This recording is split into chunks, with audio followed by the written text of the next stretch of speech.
Até contando um pouquinho das dificuldades nossas, né? No começo, o Segway, a gente trouxe o Segway, o primeiro Segway, ele custava R$ 28.000 para se vender para um cliente final.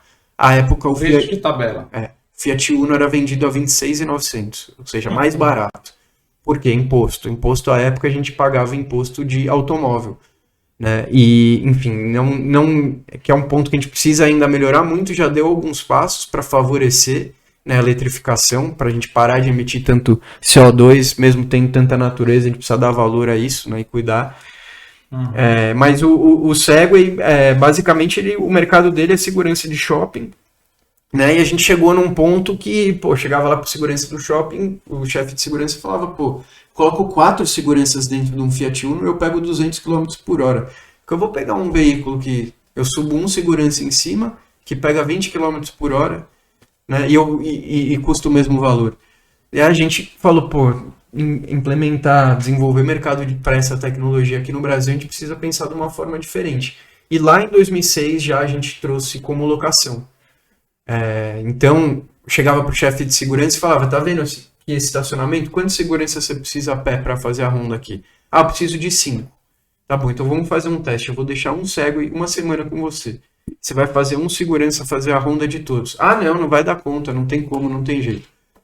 E o cara via e comprovava que com um Segway e um segurança ele cobria a mesma área do que 5 a pé. Ixi, os 5, o custo da folha de pagamento de 5. Exato. Trabalhista, possibilidade, todos os riscos que estão ali intrínsecos. Então ele pegou e passou a entender, bom, então você me aluga isso aqui por metade do valor que me custa um segurança. Então faz sentido para mim. E a gente desenvolveu bem esse mercado. A gente tem hoje a maior frota de Segway particular do mundo. Quantos? A gente tem mais de 400 Segways locados espalhados pelo Brasil. E aí entra um outro fator que é fundamental, que é a questão da assistência técnica.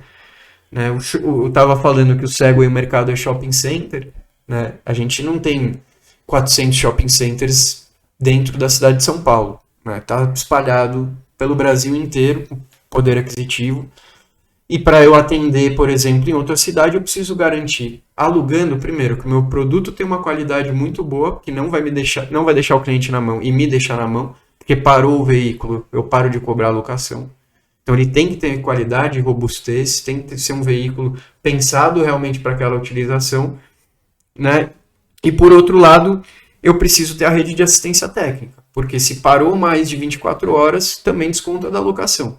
Por acaso eu preciso trocar um pneu do veículo, preciso ter alguém ali disponível para fazer isso, né? Para não deixar o cliente na mão. Então a gente acabou desenvolvendo para Segway uma rede de assistentes técnicos parados pelo Brasil. Então hoje a gente tem um centro de assistência em São Paulo e tem mais 16 próprios espalhados pelo Brasil e mais pelo menos uns 20 que são treinados, eles são homologados, mas não são 100% Cicloe.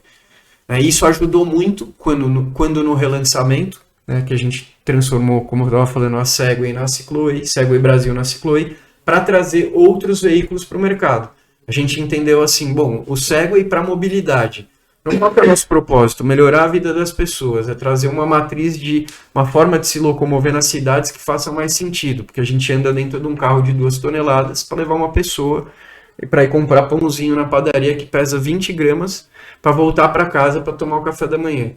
Então a gente precisa repensar um pouco esse lado, né? E essa linha de veículo que a Cicloe passou a trabalhar é justamente para não ficar só na cereja do bolo. Né? O Segway ele vai ter o acesso aos shopping centers, mas e depois disso? Como é que a gente pode mudar a logística urbana? Como é que a gente não pode mudar a ronda de motocicleta, que hoje tem tanto motociclista, segurança fazendo ronda? A vida dos entregadores que estão aí sofrendo. Então a gente trouxe ali em 2017 mais ou menos 40 modais diferentes de veículo para aplicar o DNA que a gente tem dentro de casa de adaptação ao mercado nacional e de robustez do veículo, porque não adianta você trazer um veículo, por exemplo, da China e colocar para rodar numa rua de paralelepípedo na Vila Madalena, ele vai desmontar se você não tiver um cuidado com isso. Então a gente, por 3 anos mais ou menos, a gente trabalhou essa linha de veículos até chegar em 10 modelos, que hoje tem suas variações, vão do patinete ao tuk-tuk de 500 kg de carga, como soluções de mobilidade para serviços, para o dia a dia das pessoas, para a logística de última milha.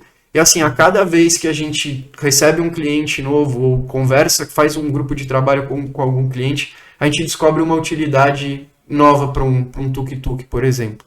Né? Então, um mercado novo, uma utilização nova, porque ele parte do princípio da gente repensar a forma que a gente faz as coisas.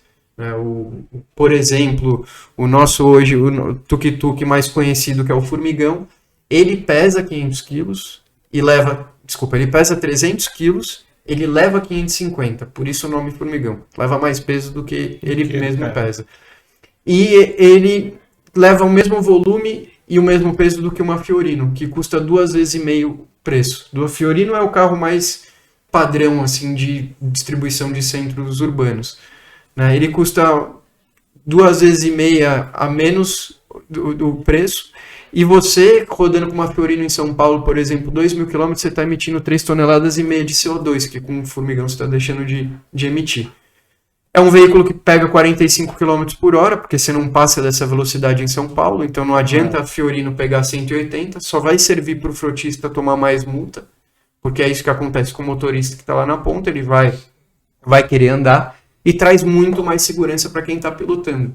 A gente gasta 3% do nosso PIB com acidente de trânsito. A gente perde 70 vidas por dia em acidente. Sendo que 80% disso é motocicleta e bicicleta. Porque os caras estão aí na rua brigando por entrega. Brigando por... Né, a gente já entrando um pouquinho na parte de comportamento, né? A gente acostumou com o frete grátis. A gente acostumou com a entrega imediata. A gente não atribui valor ao pessoal, a essa perna de logística. Né? E aí acaba gerando um monte de problema, não só para a sociedade, para o cofre público, mas para emocional e várias coisas. Né?